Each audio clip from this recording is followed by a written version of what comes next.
Hello भाई लोग, welcome to my channel. आप देख रहे हैं बस यूं ही and stay tune with me. आज मैं आप लोगों के लिए वेंसडे का फर्स्ट एपिसोड एक्सप्लेन करने जा रहा हूं, जो कि नेटफ्लिक्स की काफ़ी पॉपुलर सीरीज़ है। और आशा करता हूं कि मेरी एक्सप्लेनेशन आप लोगों को पसंद आएगी। तो बिना किसी देरी के एक्सप्लेनेशन को शुरू करते हैं।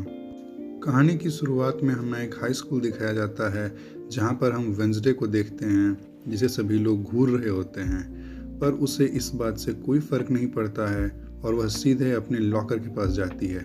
जब वो अपने लॉकर को खोलती है तो उसके अंदर उसका छोटा भाई रस्सियों से बंधा हुआ बैठा मिलता है, जिसका नाम पग्जली होता है। पग्जली उसे बताता है कि उसे कुछ लड़कों ने जबरन बांधकर इस लॉकर में बंद कर दिया था।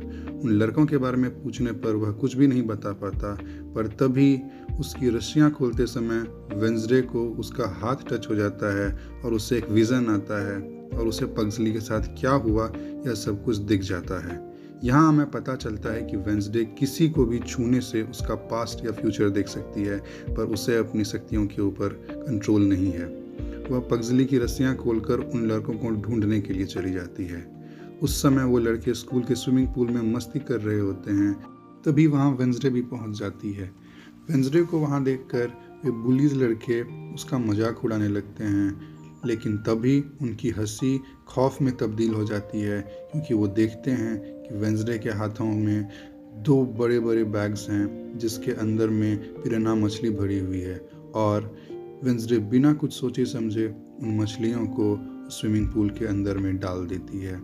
वे लड़के जल्दी जल्दी से स्विमिंग पूल से भागने लगते हैं, लेकिन जो सबसे ज़्यादा बदमाश लड़का होता है वो उस स्विमिंग पूल से पूरी तरीके से नहीं निकल पाता और पिरान्हा उसके आधे शरीर को बुरी तरह से चबा जाती है। इसे देखकर वेंसडे को जरा सा भी दुख नहीं होता, वह उस समय मुस्कुरा रही होती है। अगले सीन में हम एक गाड़ी को देखते हैं जिसमें वेंसडे बैठी होती है। साथ ही उसकी मॉम और उसके डैड भी होते हैं। उसकी मॉम का नाम मार्टिसिया और उसके डैड का नाम टॉमेज होता है। साथ ही उसका छोटा भाई पग्जली भी बैठा होता है। यहाँ उसके पेरेंट्स उसे नेवरमोर के बारे में बताते हैं, जो कि स्पेशल बच्चों का एक स्कूल होता है, और उसके पेरेंट्स भी इसी स्कूल में पढ़े होते हैं। उसके पूछने पर कि उसे इस स्कूल में क्यों डाला जा रहा है, उनके पेरेंट्स बताते हैं कि पिछले स्कूल में उसके कारनामों की वजह से उस पर अटेम्प्ट टू मर्डर का चार्ज लग सकता था और इस वजह से उन्हें पिछला स्कूल छोड़ना पड़ा। उसी सीन में आगे हम एक लड़के को देखते हैं जो कि कैंपिंग करने के लिए आया होता है। उसे जिस लेडी ने गिफ्ट दिया होता है वह उसे बताती हैं कि यह जगह बहुत खतरनाक है, यह नेवरमोर के बहुत पास है, यहाँ कैंपिंग करना अच्छा नहीं होगा। पर वह उसकी एक नहीं सुनता और वह कैंपिंग करने के लिए चला जाता है। वह अभी कैंपिंग करने की जगह पर पहुंचा ही होता है कि तभी उस पर हमला होता है। अगले सीन में हम वेंसडे की गाड़ी को स्कूल के अंदर जाते हुए देखते हैं और उसके बाद हम उसे प्रिंसिपल के ऑफिस में बैठा हुआ देखते हैं। प्रिंसिपल उसे बताती हैं कि उसकी माँ और वो काफ़ी अच्छे दोस्त होते हैं, और साथ ही प्रिंसिपल उसे यह भी बताती है कि बीच टर्म में किसी भी स्टूडेंट का एडमिशन नहीं लिया जाता है। पर वेंसडे के अच्छे मार्क्स और स्कूल के साथ उनके पेरेंट्स के रिलेशन की वजह से उसको यहाँ एडमिशन मिल गया है, पर इस बात से वेंसडे बिल्कुल भी खुश नहीं होती है। इसके बाद हम देखते हैं कि वेंसडे की माँ प्रिंसिपल से उसके थेरेपी सेशंस के लिए बात करती है, जो कि उसे स्कूल में प्रोवाइड किया जाना है। फिर इसके बाद वेंसडे को उसके कमरे में ले जाया जाता है, जिसका नाम एफिलिया हॉल होता है। यहाँ उसे उसकी रूममेट मिलती है जिसका नाम एमिड होता है। एमिड वेंसडे का वेलकम गले लगाकर करना चाहती है, पर वेंसडे उसे मना कर देती है। वेंसडे की माँ मॉर्टिसिया एमिड को बताती है कि वेंसडे को रंगों से एलर्जी है, जबकि एमिड को रंग काफ़ी पसंद होते हैं। फिर प्रिंसिपल के कहने पर एमिड वेंसडे को उसका शेड्यूल और यूनिफॉर्म दिलवाने के लिए रजिस्ट्रार के ऑफिस ले जाती है। साथ ही उसे स्कूल का टूर भी कराती है। रास्ते में वेंसडे उसे बताती है कि वह ज़्यादा दिन वहाँ नहीं रहेगी, क्योंकि वेंसडे को लगता था कि उसके पेरेंट्स उसका इस्तेमाल करना चाहते हैं। एमिड उसे स्कूल के बारे में बताती है और उसे एक पॉड में लेकर जाती है, जहाँ स्कूल के सारे बच्चे होते हैं। एमिड उसे नेवरमोर के 4 मेन ग्रुप्स के बारे में भी बताती है, जो हैं फेंग्स या वेम्पायर्स, दूसरे हैं फर्स या वेयरवुल्फ, तीसरे हैं स्केल्स या सिरेंस, जिसे आप मर्मेड भी कह सकते हैं, और चौथे हैं स्टोन्स।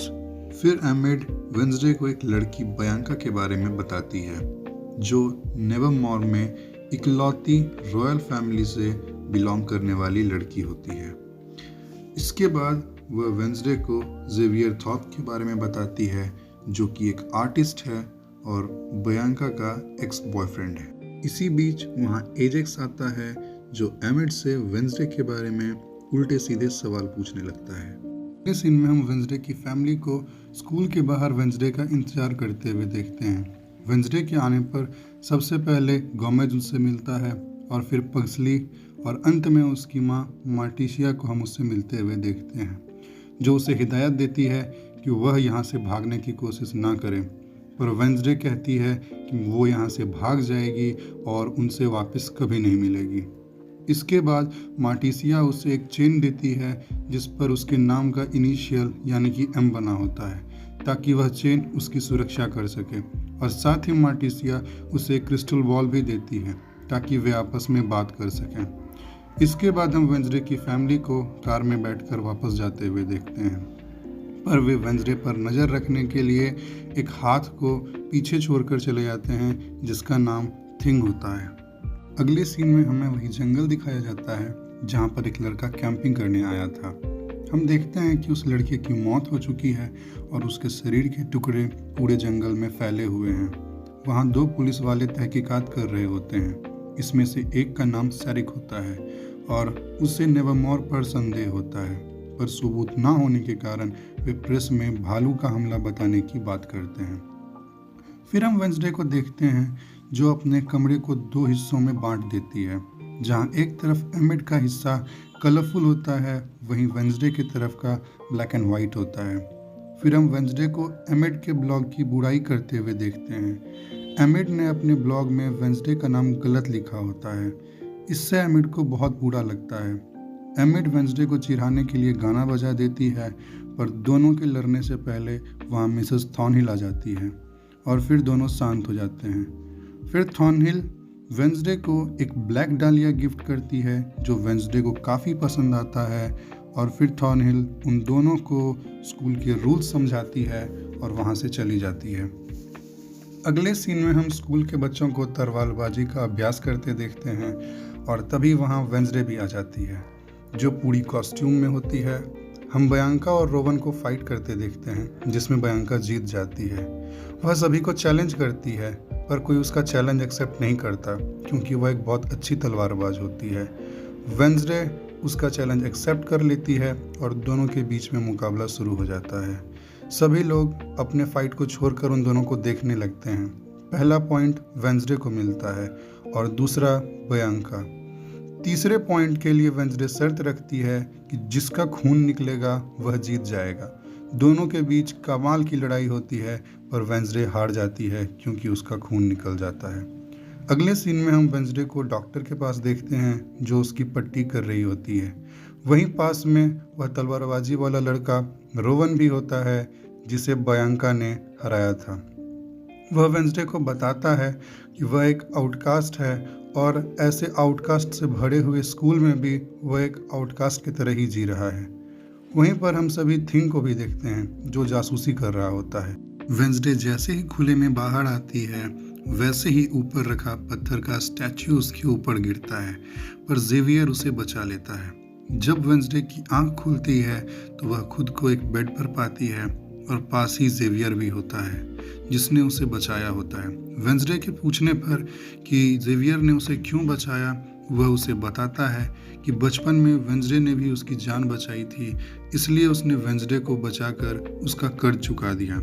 अगले सीन में हम वेंसडे को अपने टाइपराइटर पर कुछ टाइप करते हुए देखते हैं। तभी उसका ध्यान उसके बेड की तरफ जाता है और वह थिंग को जासूसी करते हुए पकड़ लेती है। वेंसडे थिंग को पकड़कर अपने डेस्क पर लाती है और उसकी जान ना लेने के बदले एक सौदा करती है कि थिंग अब से वेंसडे का गुलाम होगा और उसकी सारी बात मानेगा। वेंसडे थिंग को बताती है कि उसे यहाँ से भागना है। थिंग के पूछने पर कि क्या उसके पास कोई प्लान है, तो वह हाँ में जवाब देती है। अगले सीन में हम वेंसडे को प्रिंसिपल वीन्स के साथ कार से उसके थेरेपी सेशन के लिए जेरिको शहर जाते हुए देखते हैं। और फिर हम वेंसडे को अपने थेरेपी सेशन के लिए डॉक्टर किनबॉट के ऑफिस में जाते हुए देखते हैं। प्रिंसिपल वीन्स उस पर नज़र रखने के लिए नीचे कार में बैठी होती है। फिर डॉक्टर किनबॉट से थेरेपी लेने के दौरान वेंसडे उसे बताती है कि उसकी पिछली थेरेपिस्ट, जिनका नाम मिसेस ब्रॉन्स्टीन होता है, उन्हें नर्वस ब्रेकडाउन हो गया था वेंसडे के साथ सेशन करने के बाद और उन्हें 6 महीने की छुट्टी लेनी पड़ी थी। इसके बाद हमें सेशन में यह भी पता चलता है कि वेंसडे ने एक लड़की पर 3 नॉवेल लिखे होते हैं जिसे वह पब्लिश करवाना चाहती थी, पर एडिटर के मना करने पर वेंसडे उस एडिटर को एक गिफ्ट भेजती है जिसमें गिफ्ट के तौर पर चूहे पकड़ने वाली मशीन होती है, और जैसे ही एडिटर गिफ्ट में हाथ डालती है उसका हाथ दब जाता है। फिर वेंसडे बहाना कर पास के कमरे में जाती है और उसकी खिड़की के जरिए बाहर छत पर आ जाती है और प्रिंसिपल वीन्स से नज़र बचाकर भाग निकलती है। भागते समय वह एक आदमी से टकरा जाती है और वेंसडे के विज़न में उस आदमी को मरते हुए देखती है, पर वह उसे कुछ नहीं बताती है और आगे बढ़ जाती है।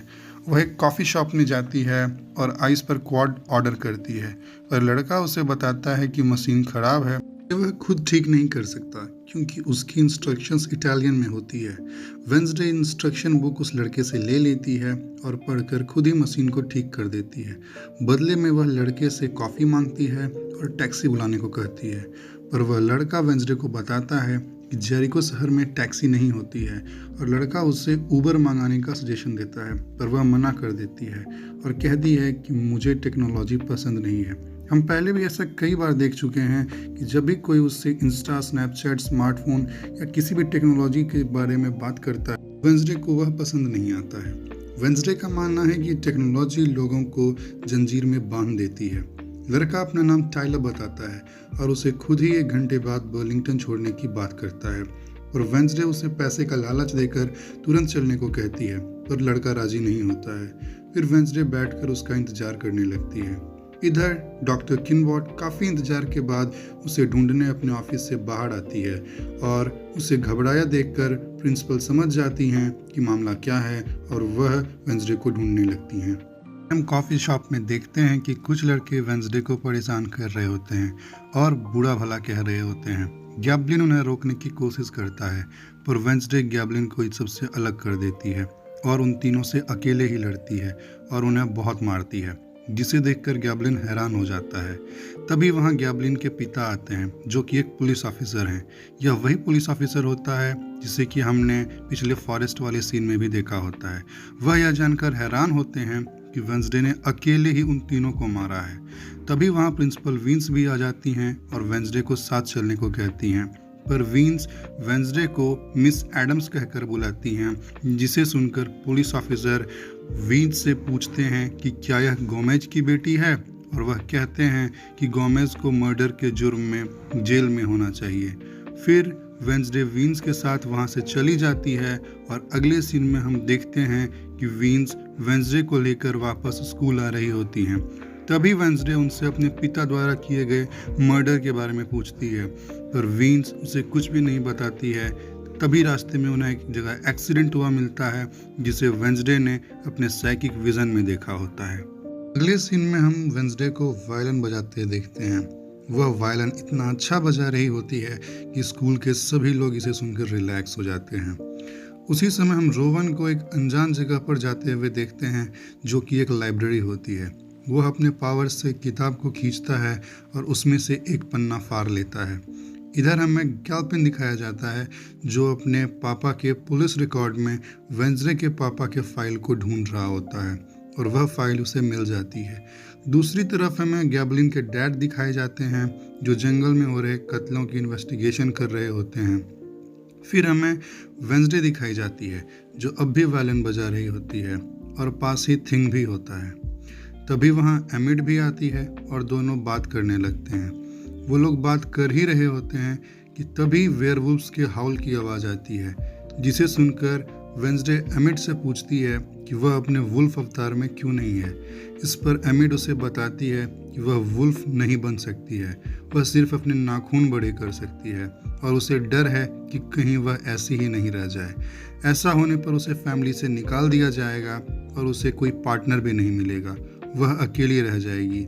यह बोलकर वह रोने लगती है, पर वेंसडे को इससे कोई फ़र्क नहीं पड़ता। उसके ना फ़र्क पड़ने पर एमिड उससे पूछती है कि क्या वह कभी रोई नहीं है। इस पर वेंसडे एमिड को अपने पास्ट के बारे में बताती है। जब वह 6 साल की होती है तब उसके पास एक पेट बिच्छू होता है जिसका नाम नीरो होता है। वेंसडे उसे घुमा रही होती है तभी उस पर हमला होता है। कुछ बच्चों को यह अच्छा नहीं लगता कि कोई स्कॉर्पियन पाल भी सकता है और वह वेंसडे को पकड़ लेते हैं और उसके सामने ही उसके पालतू बिच्छू को साइकिल के नीचे कुचल देते हैं, जिससे वेंसडे को बहुत तकलीफ होती है और वह बहुत रोती है। पर उस दिन के बाद से वह कभी नहीं रोई होती है। फिर वेंसडे एमिड से उसका कंप्यूटर यूज़ करने के लिए पूछती है। अगले सीन में हमें दिखाया जाता है गैल्पिन के रूम की खिड़की पर थिंग दस्तक देता है और गैल्पिन के खिड़की खोलने पर वह अंदर चला जाता है, जिसे देखकर गैल्पिन डर जाता है और उसे मारने की कोशिश करता है। पर थिंग उसके हाथ से डंडा छीन लेता है और उसे बैठने का इशारा करता है। थिंग गैब्लिन का फ़ोन उसकी तरफ सरकाता है और उसे कॉल करने का इशारा करता है। थिंग के हाथ पर वेंसडे ने एक नंबर लिखा होता है जिस पर वह उसे कॉल करने के लिए कहता है। वेंसडे उसका कॉल रिसीव करती है। गैब्लिन के पूछने पर कि क्या थिंग उसका पालतू है, थिंग उसे मिडिल फिंगर दिखाता है। वेंसडे गैब्लिन से पूछती है कि क्या वह उसकी भागने में मदद करेगा हार्वेस्ट फेस्टिवल से, जो इसी सप्ताह होने वाला होता है। बदले में वेंसडे उसे पैसे का लालच देती है। वह मदद करने के लिए मान जाता है पर वह पैसे लेने से इनकार कर देता है। वेंसडे उससे पूछती है कि उसे पैसे क्यों नहीं चाहिए, जिस पर वह कहता है कि उसे भी यहाँ से भागना होता है पर वह नहीं निकल पाता, लेकिन वह वेंसडे की मदद करना चाहता है इसलिए वह उसकी मदद करेगा। अगले सीन में हमें हार्वेस्ट फेस्टिवल दिखाया जाता है जहाँ एमिड वेंसडे के साथ होती है, पर पास ही प्रिंसिपल विंस भी होती है जो वेंसडे पर नज़र रख रही होती है। वेंसडे एक खिलौना जीतने वाली गेम खेलती है और तभी वहाँ जेवियर आता है, पर वेंसडे जेवियर से कहती है कि वह किसी और का इंतजार कर रही है। जेवियर के पूछने पर कि वह खुशनसीब कौन है, वेंसडे कहती है कि उससे क्या मतलब। तभी वहाँ गैब्स्टिन आ जाता है और जेवियर वहाँ से चला जाता है। गैब्स्टिन उसे बताता है कि उन्हें अभी निकलना होगा तभी वह पहुँच पाएंगे। वेंसडे उसे पार्किंग के पीछे मिलने को कहती है और जो गिफ्ट उसने जीता होता है उसे वह दुकानदार को पैसे देकर प्रिंसिपल विंस को जाकर देने को कहती है और साथ ही उनका ध्यान बटाने के लिए भी। दुकानदार ऐसा ही करता है। इस बीच वेंसडे गैब्स्टिन के पास पार्किंग में पहुंच जाती है। गैब्स्टिन उसे गोमेज के केस की फाइल देता है ताकि वेंसडे को पता चल सके कि गोमेज पर कौन सा केस चल रहा है। वे लोग जा ही रहे होते हैं तभी वहाँ कॉफ़ी शॉप वाले बदमाश लड़के आ जाते हैं जिससे वेंसडे ने पीटा होता है। गैब्स्टिन वेंसडे के साथ भीड़ की तरफ भाग जाता है ताकि वे लोग उसे ढूंढ ना सकें। वे लोग निकलने ही वाले होते हैं तभी वेंसडे रोवन से टकराती है और उसे एक विज़न आता है। वेंसडे अपने विज़न में देखती है कि रोवन को कोई मार देता है और यह देखकर वेंसडे भागने का प्लान छोड़कर रोवन के पीछे जंगल में चली जाती है। रोवन के पूछने पर कि वह उसका पीछा क्यों कर रही है, वेंसडे रोवन को बताती है कि वह खतरे में है। इस पर रोवन हंसने लगता है और कहता है कि यह वेंसडे की गलतफहमी है और वह वेंसडे को अपने पावर्स की मदद से एक पेड़ पर लटका देता है और कहता है कि खतरे में मैं नहीं, खतरे में तुम हो, मुझे तुम्हें मारना होगा ताकि सभी लोग बच जाएं। और यहाँ हमें पता चलता है कि वह पत्थर भी रोवन ने ही वेंसडे पर गिराया होता है, पर वह बच जाती है। रोवन वेंसडे को एक तस्वीर दिखाता है और कहता है कि इस तस्वीर में तुम हो, जिसे मेरी माँ ने 25 साल पहले ड्रॉ किया था जब वह नेवेवॉन में पढ़ रही होती हैं। उसे उसकी माँ ने बताया होता है कि रोवन को ही वेंसडे को रोकना होगा वरना वह सब कुछ और सबको तबाह कर देगी। इतना कहते ही वह अपनी शक्तियों की मदद से वेंसडे को चोट पहुंचाने लगता है, पर तभी वहां एक राक्षस आता है जो रोवन को बुरी तरह से मारता है और उसे मार डालता है, और वेंसडे को कुछ नहीं करता है और वेंसडे बच जाती है। वह रॉन के शरीर पर से उस तस्वीर को उठाती है और वहां से चली जाती है। अगले सीन में हम वेंसडे को उसके अपने रूम में देखते हैं। वह टेबल पर बैठकर अपने पापा की फाइल पढ़ रही होती है। तभी उसके पेरेंट्स का उसको कॉल आता है और उसके मम्मी पापा उसके फर्स्ट वीक के बारे में जानना चाहते हैं। उसका अच्छा वीक नहीं गुजरने के बाद भी वो अपने पेरेंट्स को कहती है कि मदर, मुझे लगता है यहाँ मुझे बहुत मज़ा आएगा, और इसके साथ ही पहला सीन ख़त्म हो जाता है। तो थैंक्स अलॉट भाई लोग मेरे वीडियो को देखने के लिए। ये मेरी पहली वीडियो है जिसे मैंने एक्सप्लेन किया है। मुझे पता है कि इस वीडियो में काफ़ी कमियां होंगी और मैं इसे सुधारने का पूरा प्रयास करूंगा, ये मेरा प्रॉमिस है। बस आप लोग मेरे साथ बने रहना, और जो भी कमियां होंगी उसे प्लीज़ मुझे कमेंट करके बताना, ताकि मैं उस पर काम कर सकूं और आप लोगों के सामने ज़्यादा अच्छा वीडियो लेकर आ सकूं। तो एक बार फिर से थैंक यू। अगर वीडियो थोड़ी भी अच्छी लगी हो तो please make sure to like and subscribe and keep supporting. Love you all, bye bye.